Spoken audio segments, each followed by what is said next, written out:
पहले उस आदमी का साइन लेकर आओ जिसने मेरी मां को गाली देकर नौकरी से निकाल दिया था। जाओ पहले उस आदमी का साइन लेकर आओ जिसने मेरे हाथ पे ये लिख दिया था। दोस्तों, आप सोच रहे होंगे कि शोले फिल्म के पोस्टरों के पीछे से दीवार फिल्म के डायलॉग क्यों आ रहे हैं, तो नज़ारा कुछ ऐसा ही था।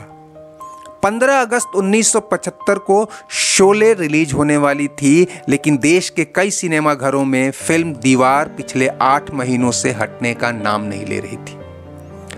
मुंबई के मिनर्वा थिएटर में तो ये आलम था कि जब 24 जनवरी को दीवार रिलीज हुई थी तो मरीन ड्राइव से मिनर्वा तक लोगों की लंबी कतारें देखी गई थी। हम यहाँ दीवार फिल्म की तुलना शोले से नहीं कर रहे दोस्तों, और ना ही किसी एक फिल्म की कामयाबी के कसीदे पढ़ने वाले हैं।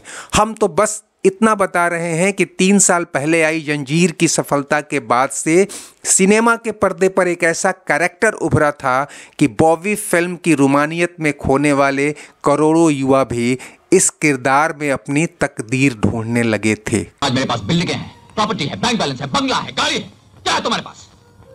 यही वो साल था जब इंदिरा गांधी ने देश के बिगड़ते हालात का हवाला देकर इमरजेंसी लगा दी थी और सड़कों का सन्नाटा अपनी घुटन दूर करने के लिए सिनेमा घरों का रुख करने लगा था। मुंबई के मिनर्वा थिएटर से लेकर कोलकाता के मैजेस्टिक सिनेमा तक फिल्म दीवार ने देश की हर टेरिटरी में 1 करोड़ रुपए से ज़्यादा का कलेक्शन किया और सबसे ज़्यादा कमाई करने वाली अब तक की टॉप 10 मूवीज में शुमार हो गई थी। नतीजा ये हुआ कि ज़्यादातर शहरों के दूसरे सिनेमा घरों ने अमिताभ बच्चन की 1-2 साल पुरानी फिल्में दोबारा दिखानी शुरू कर दी। यारी है ईमान मेरा यार मेरी जिंदगी। वो हूँ प्रकाश जो तुम्हारी वजह से फांसी चढ़ने वाला हूँ, उस खून के लिए जो तुमने किया है। बैठने को न कहा जाए, शराफत से खड़े रहो। ये पुलिस स्टेशन है, तुम्हारे बाप का घर नहीं। दोस्तों, यही वो आवाज और अल्फाज हैं जिन्होंने 70 के दशक में सिनेमा के पर्दे पर एक नया किरदार पैदा किया, जिसके चेहरे पर गुस्सा, आंखों में तूफान और जुबान पे तलखी थी। मैं आज भी फेंके हुए पैसे नहीं उठाता। वो जब बोलता तो कतार के आखिरी आदमी को लगता कि उसके दिल की आवाज निकल रही है। वो जब चीखता तो कारखानों के मजदूर उठ खड़े होते। वो जब चलता तो कानून के कठघरे हिलने लगते। वो जब रोता तो मिडिल क्लास आदमी की बेबसी छलकने लगती। और वो जब प्यार भी करता तो संजीदगी आहें भरने लगती।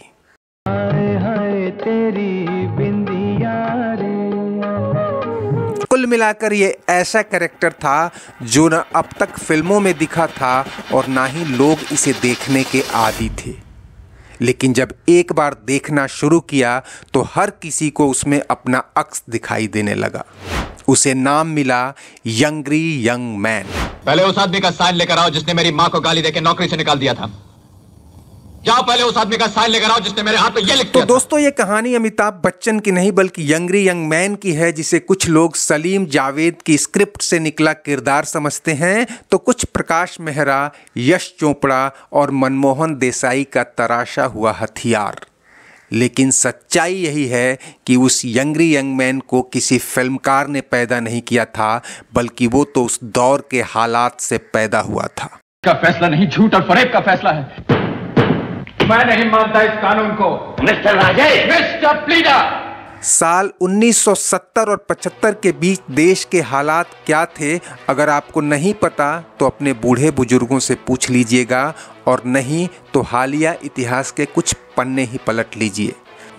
आबादी बढ़ रही थी और अनाज घट रहा था।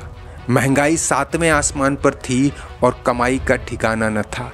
डिग्रियां अलमारी में आराम फरमा रही थी और अनाज अपने जमाखोरों के गोदामों में सड़ते हुए अपनी कीमतें बढ़ाने पर मजबूर थे। चोरी, स्मगलिंग और अराजकता इस कदर बढ़ गई थी कि जंजीर फिल्म के विलेन अजीत ने तो बाकायदा एक स्मगलिंग गैंग की सरपरस्ती में जाकर इसके गुर सीखे थे, ताकि वो अपने फिल्मी कैरेक्टर में जान डाल सकें। अच्छे खरीदार हमेशा सौदा करने से पहले दूसरे की कीमत का अंदाजा लगाते हैं। तो क्या अंदाजा लगाया तुमने? साल 1974 में भारत की महंगाई दर 30% के रिकॉर्ड लेवल को पार कर गई थी।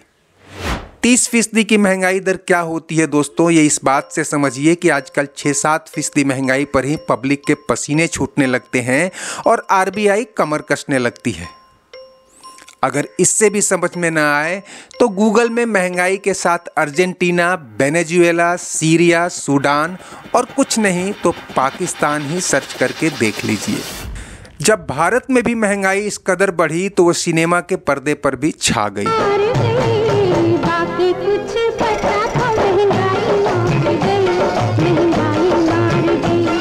मनोज कुमार के फिल्म रोटी कपड़ा और मकान असल में तब के हालात को ही भुनाने की कोशिश थी। फिल्म में देश की गरीबी से लेकर नाजायज अमीरी तक और महंगाई से लेकर बेरोजगारी तक हर मुद्दे को समेटने का प्रयास किया गया था। भारत, हाँ? अपने दिन कब बदलेंगे? जब नौकरी मिलेगी।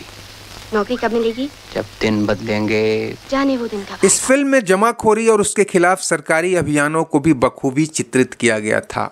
खाने पीने की हर चीज को खरीद कर खुफिया गोदामों में दबा दें। जैसे जैसे माल दबेगा वैसे वैसे भाव उठेगा। रोटी कपड़ा और मकान में मनोज कुमार ही छाए रहे, लेकिन अमिताभ ने भी अपने साइड रोल में ही अपनी छाप छोड़ दी थी। देखिए किस किस को रोइए, आराम बड़ी चीज है, मुंह ढक के सोइए। लेकिन स्क्रिप्ट राइटर सलीम जावेद के हाथ जो चीज लगी वो थी अमिताभ बच्चन की आवाज, संजीदगी और संवाद अदायगी का थोड़ा नया अंदाज। तुम लोग मुझे ढूंढ रहे हो और मैं तुम्हारा यहाँ इंतजार कर रहा हूँ। जंजीर के बाद मजबूर और फरार जैसी फिल्मों ने गुस्से और बेबसी से लबरेज उस कैरेक्टर को उभारा जो अपने दौर की तस्वीर बन चुका था। अदालत की तौहीन कर रहे हैं। तौहीन तो आप कर रहे हैं सच्चाई और इंसाफ की। यह किरदार पुलिस थाने से लेकर अदालत तक वही बोल रहा था जो इस देश की ज्यादातर आवाम सोच रही थी। पूरा विश्वास था जो फैसला दुनिया वाले न कर सके वो तू मेरे लिए कर देगा। यहाँ तक कि कसौटी जैसी सॉफ्ट फिल्मों में भी समय का सच बाहर आने को बेताब रहता था। तो क्या आपने कुछ और समझ रखा था? बीए पास हूँ मैम साहब, बीए पास। बीए पास? फिर भी आप ये टैक्सी चलाते हैं? साल 1974 तक यंगरी यंग मैन का किरदार छाने लगा था, लेकिन आगे कुछ ऐसी फिल्में आने वाली थीं जिन्होंने इस किरदार को हमेशा के लिए अमर बना दिया। सलीम जावेद की कहानियों पर रमेश सिप्पी, शोले और यश चोपड़ा दीवार बना रहे थे। यहाँ दोनों ही किरदारों के लिए अमिताभ से पहले दूसरे कलाकारों की कास्टिंग की गई थी, लेकिन आखिरकार दोनों ही फिल्मकारों को लगा कि सिर्फ और सिर्फ यही आदमी इन किरदारों में जान फूंक सकता है।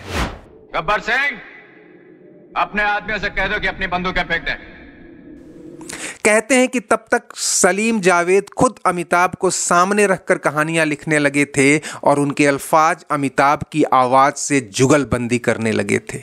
नहीं, ये मैंने कब कहा मौसी, कमाता है लेकिन अब रोज रोज तो आदमी जीत नहीं सकता ना। दीवार ने रिकॉर्ड कमाई की जो नई इबारत लिखी थी, शोले ने उसे काफी पीछे छोड़ दिया और यह फिल्म ऑल टाइम ब्लॉकबस्टर साबित हुई। उसके बाद तो अमिताभ ने पीछे मुड़कर नहीं देखा। अमर अकबर एंथनी से लेकर डॉन, त्रिशूल, मुकद्दर का सिकंदर और भी कई सुपरहिट फिल्मों की लाइन लग गई। जैसे जैसे देश के हालात बदले, इस किरदार ने भी नए चोले पहने। दोस्तों, आगे का इतिहास आपको भी पता है। उम्मीद है आपको वीडियो पसंद आया होगा। चलते चलते इसे लाइक, शेयर और सब्सक्राइब कर दीजिए और कमेंट बॉक्स में अपनी राय भी जरूर दें। शुक्रिया, नमस्ते, आभार।